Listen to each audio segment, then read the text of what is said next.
Welcome back to my channel. ഇന്ന് ഞാൻ വന്നിട്ടുള്ളത് ക്രിസ്പി ദോശയുടെ റെസിപ്പിയുമായിട്ടാണ്. അതിനു മുമ്പായിട്ട് നിങ്ങൾ എൻ്റെ ചാനൽ സബ്സ്ക്രൈബ് ചെയ്തിട്ടില്ലെങ്കിൽ സബ്സ്ക്രൈബ് ചെയ്യുക. അതിൻ്റെ തൊട്ടടുത്തുള്ള ബെല്ലൈക്കൺ കൂടി ക്ലിക്ക് ചെയ്യാം. എങ്കിൽ മാത്രമേ നോട്ടിഫിക്കേഷൻ വരുള്ളൂ. ആദ്യമായി ദോശക്കുള്ള ബാറ്റർ തയ്യാറാക്കാം. അതിനായിട്ട് ഞാനൊരു ബൗൾ ഇവിടെ എടുത്തിട്ടുണ്ട്. ഇതിലേക്ക് 2 കയ്യിൽ ഉഴുന്നിടാം, അതായത് 1/2 ഗ്ലാസ്. ഇനി ഇതിലേക്ക് 1 ഗ്ലാസ് അരി ഇടാം. ഞാനിവിടെ ഉണങ്ങലരിയാണ് എടുത്തിട്ടുള്ളത്, പച്ചരി ആയാലും കുഴപ്പമില്ല. ഇനി ഇതിലേക്ക് 1/4 ടേബിൾ സ്പൂൺ ഉലുവ ഇടാം, അധികമായാൽ കഴിക്കും.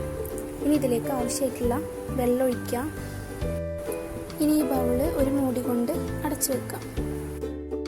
എന്നിട്ട് 5 മണിക്കൂറിന് ശേഷം തുറന്നു നോക്കിയിട്ട് ഇതിലുള്ള വെള്ളമൊക്കെ കളഞ്ഞിട്ട് ഈ ഉലുവയും അരിയൊക്കെ നന്നായിട്ട് കഴുകിയെടുത്ത് വാർത്ത് വെക്കാം.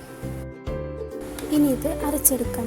അതിനായിട്ട് മിക്സിയുടെ ജാർ എടുത്ത് ഈ മിക്സെല്ലാം അതിലേക്ക് ആഡ് ചെയ്യുക. എന്നിട്ട് 1 ഗ്ലാസ് വെള്ളം ഇതിലേക്ക് ചേർക്കുക. എന്നിട്ട് നന്നായിട്ട് അരച്ചെടുക്കാം.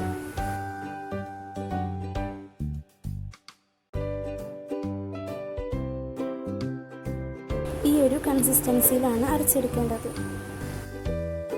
ഇനി ഇതിലേക്ക് വേറൊരു ഇൻഗ്രീഡിയൻറ്റ് കൂടി അരച്ച് ചേർക്കുന്നുണ്ട്. മിക്സിയുടെ ജാർ എടുത്ത് അതിലേക്ക് 2 കയ്യിൽ ചോറ് ആഡ് ചെയ്യുക. എന്നിട്ട് 1/2 ഗ്ലാസ് വെള്ളം ഒഴിച്ചിട്ട് നന്നായിട്ട് അരച്ചെടുക്കുക. എന്നിട്ട് നമ്മൾ അരച്ച് വെച്ചിട്ടുള്ള ഈ മാവിൻ്റെ മിക്സ് ഉണ്ടല്ലോ, അതിലേക്ക് ഇത് ആഡ് ചെയ്യാം. അങ്ങനെ മസാല ദോശക്കുള്ള മാവ് ഇവിടെ റെഡിയായി. വൈകുന്നേരം 4 മണിക്ക് സോക്ക് ചെയ്ത് വെച്ചിട്ട് രാത്രി 9 മണിക്കാണ് അരച്ചെടുത്തത്. ഇനി ഇത് മൂടി വെക്കാം. ദോശ ഉണ്ടാക്കാൻ തലേ ദിവസം മാവ് അരച്ച് വെച്ചിട്ട് പിറ്റേ ദിവസം ഉണ്ടാക്കുകയാണ് ചെയ്യുക. അങ്ങനെ അരച്ച് വെച്ച മാവാണിത്. ഇനി ഇതിലേക്ക് ആവശ്യത്തിന് സാൾട്ട് ചേർക്കാം.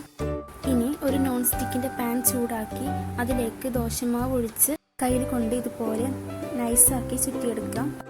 ഈ ടൈമിൽ ഫ്ലെയിം നന്നായി കൂട്ടിയിടണം. ശേഷം കുറഞ്ഞ ഫ്ലെയിമിൽ വേവിക്കാം. അങ്ങനെ ഓരോ ദോശയും ഇതുപോലെ ഉണ്ടാക്കിയെടുക്കാം.